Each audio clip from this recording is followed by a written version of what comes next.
we are first going to need to adjust our cube to the size of the room that we want. So I'm going 3.5 by 6 meter and 2.7.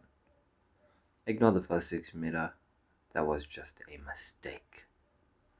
I brought it back down to 2.7 and we went ahead now. So we want to go ahead and go to the front view, and we want to take our cube and put it on the ground plane. So we're gonna have to just do some adjustments here using G, Shift, and moving it around. And then when we need to get those precise movements, we're gonna use G, Control, and bring it all the way down. So we're just gonna make sure that the cube is on the ground plane. Scroll out to have a good look at it. And once we are happy with that and we can see that it is on the ground plane, then I'm gonna go ahead and move into the cube, and we're gonna add our very first important asset to this. So of course the asset that I'm referring to is the bathtub. So the bathtub that we're going to use for this scene, I'm not sure why, but it does not sit flush onto the ground plane, but it's fine because we can manually adjust that. So I'm just gonna go ahead and go into wireframe mode so we can get a good view. And then we're gonna go ahead and select the bathtub and bring it up to the ground plane. We are gonna need to do some manual adjustments to make sure that it sits flush onto the ground. So I'm going in here just trying to find the smaller blocks so I can get a more precise control over bringing this down. Okay, once that's gone down, I scroll out and we can bring the tub into the building. Okay, once it's into the building now, we're gonna go ahead and go into the top view so I can adjust the position. So I want to just put that in just a bit more because we can't have it at the center of the room, not at the center, but we need it as close to the wall as possible so everything goes to the scene that we want. So next I'm going to select the cube and we're going to add a window. So the reason we waited to add the tub first is because this window is going to be sitting at the height of the tub. So we wanted to put our tub in so we can use that as a reference, and now that we've got it in, we can go ahead and create our window. So I'm going ahead adding in the height. I'm going to select the face of it, extrude it out, and I'm going to delete the face. So that's going to give our wall the appearance that it has some thickness into it. So once we go into solid, you can see it looks like the wall has got a bit of thickness when you're looking at it from the inside. Okay, so the next bit of asset that we're going to add in is the toilet. So there are going to be three main assets in this scene. That would be the bathtub, the toilet, and the basin. So these three complete the overall feel that we want this scene to have. And then we of course are going to add in the smaller assets to give the room a more natural feel. Okay, so once I've got this toilet in and it's in the position that I want it to be in, I'm going to go ahead and add some recessed shelving. So what these recessed shelving actually do is they not only give you a bit of extra space because you are carving into the wall essentially to create these shelves, but what they also do is they give the entire room a minimalist feel, which is actually what we want for this bathroom. So once I go ahead and just map out the size that I want, which I've got it slightly longer than the toilet, and then I want to go ahead before I select these, I'm gonna go ahead and do one for the bathtub as well. So I want it just about there, and we'll adjust the other side as well, and then we're gonna go ahead and I don't want it to be flush with the height of the tub, so I picked it up just a bit, and then we gave it a bit of height. Don't need it too big. Okay, now we can select the three of these and we're gonna go ahead and extrude them, but we want to hit alt extrude, and we're gonna extrude along the normals, and that will allow us to move all three of them very naturally and save us a ton of time. Okay guys, so we want to apply the scale for this. So the next step is to go ahead and add in a sky texture, and what this is going to do is it's going to give us the natural lighting for the scene, which is actually going to be the main source of lighting for this entire scene. And lighting, if it's done right, it definitely makes or breaks a scene. So I would advise you guys, if you aren't familiar with using lighting, to at least give it a few times, practice going around with it, because it really does make a big difference in the scenes. So you can see this is not available to be used in Eevee. So we're going to go ahead and change it to cycles, which is where we want to be anyway, because cycles gives us the more realistic results. So I'm enabling denoise, and then we're going to go ahead to preview this. Once we preview it, we can go ahead and move around our sky texture, our sun lamp, and adjust it to where we want the lighting to be. So you go ahead and on the sun rotation, just keep rotating it until we get the desired results that we want. So roughly this is where I want it to be. I do tweak it a bit here and there, and then I also mess around with the elevation, because sometimes you might want it a bit higher or you might want it a bit lower. So I just went around and just adjusted this just to see how it looks, and then once I found one that I was happy with, I went ahead and chose that. So you guys can go ahead and play around with this. You don't have to copy mine exactly to the detail. You can give it a bit of your own flair. So depending on the elevation, it will also affect the lighting.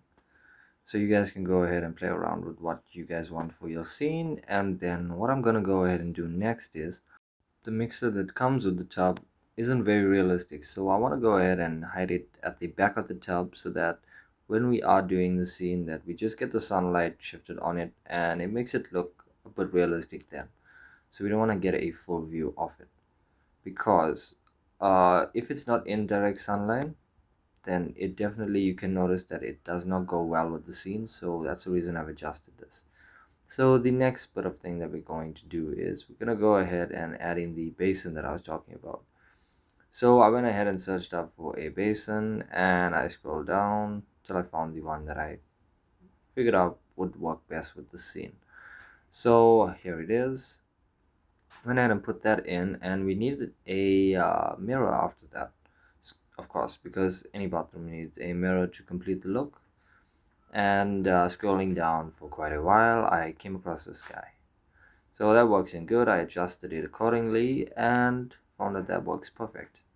So the next thing that we need to add is the window, and I went ahead and scrolled down till I found one, brought it into the scene, and I just rotated it, and then we went into wireframe mode to adjust the size of it that we want, so we can get it to fit into our cutout that we've got for the bathroom window.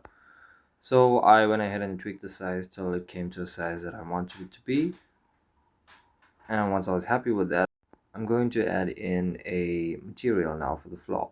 So I want to select that, hit Shift G and bring up the normals. We're going to select the normals, and that will select all of the faces that are on the ground. We're going to deselect those that we don't want to affect, and then we're going to go over to the material properties, scroll down, select that, we're going to hit plus, we're going to assign, and we're going to add a new material to the floor. So now what that will do is, when we add in our material, which we're going to search for floor tiles, when we add one that we like, it will only affect the floor. It's not going to add that material to the entire room. It's only going to affect the floor that we've selected. So I scrolled in, and there are quite a bit of options, but I found one that I think works best with the scene. If you guys do want to change it up, you definitely can. So this is the one that I've chosen for the floor.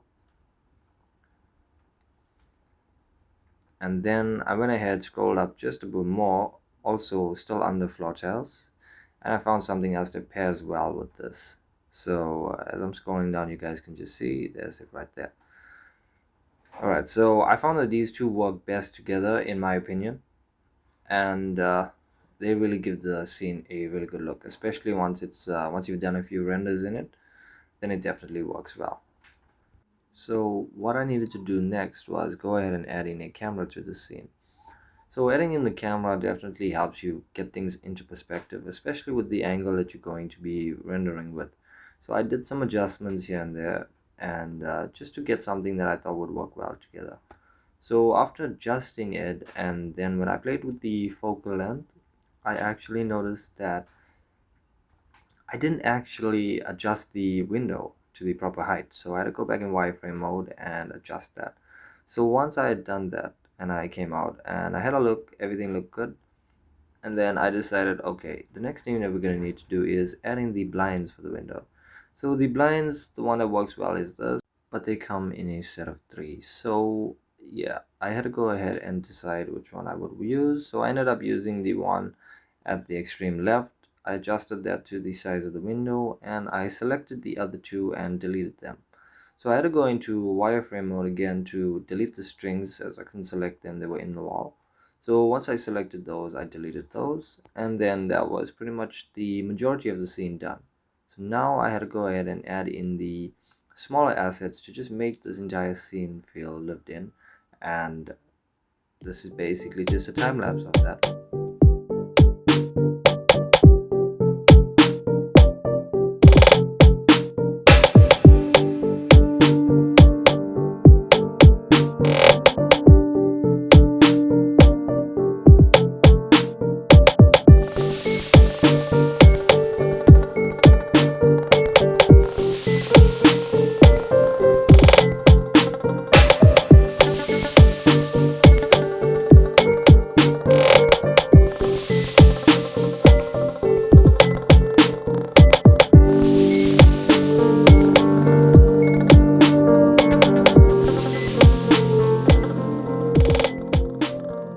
I decided to add in a tree at the outside of the building because I wanted a few scenes to have to show the window, and basically when you don't have anything that is outside, so it makes the scene look incredibly fake. So I went ahead and just added this asset. I adjusted it down just so you can mainly see the a bit of the leaves and the branch. And what it would also do is it would interact with the lighting that's coming into the scene. So it would also cut off a bit of the lights and show a bit of shadow. So what that actually did to the entire scene in the final render is it made it feel a lot more realistic, and that definitely went a long way. So I encourage you guys, just go ahead and try. It might take a few times, it might take a few tries. If you guys knew how many times I had been doing this render, yeah, you guys would probably question it. But I mean, I didn't want to do another tutorial for you guys for a long time, so I hope you guys enjoyed this. I added in an aerial light just to light up the inside, and I went ahead and put it at 20 watts and gave it a bit of a yellow hue. So what this does is it just lights up the interior scene better, because the blinds take away most of the sky texture light. So what this does is it lights up the inside and gives it a natural feel. So let me know guys if you guys enjoyed the results, and definitely subscribe and drop a like guys.